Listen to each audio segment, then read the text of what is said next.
የሚያደክሙን በጣም ጉልበታችንን ከሚወስዱብን ነገሮች አንደኛው የማያዩን፣ የማያደንቁን፣ የማይሰሙን ሰዎች አካባቢ መሆን ነው።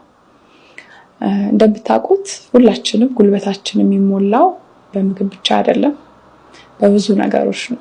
አንዱም ከሰዎች ጋር ባለን መልካም ግንኙነት ያ ኃይል ይታደሳል በየቀኑ ወይም ደግሞ ይወሰዳል።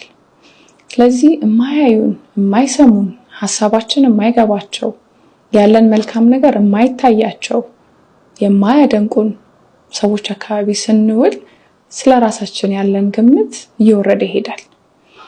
ምንም ያህል ጠንካራ ሰዎች ብንሆን፣ ምንም ያህል ለራሳችን መልካም ነገርን የምንነግር ሰዎችን ብንሆን ይሄ ጉልበታችንን አይወስድብንም ማለት አይደለም።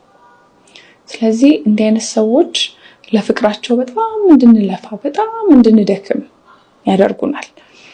ለመደነቅ፣ ለመወደድ መታገል እንዳለብን እንዲሰማን ያደርጉናል።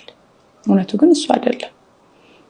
እንዳለነው ባለን ማንነት ሳንደክም ልንወደድ፣ ልንታይ ይገባናል።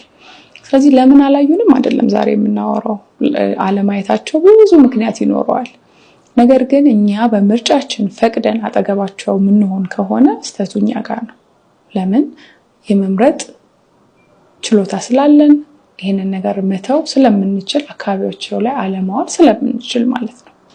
ስለዚህ እንደነዚህ አይነት ሰዎች ካሉ አጠገባችን በተሻለ መጠን የምናሳልፈውን ጊዜ ብንቀንስ ጥሩ ነው። ለምን? እነዚህ ሰዎች አንዳንዴ የቅርብ ሰዎቻችን ናቸው። እንዲህ በቀላሉ ቆርጠን የምንተዋቸው ሰዎች አይደሉም።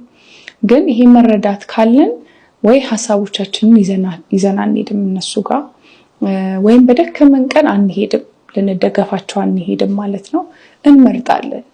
ለምን? ምን አይነት ምላሽ፣ ምን አይነት ጉልበት እንደሚሰጡን ስለምናውቅ ማለት ነው።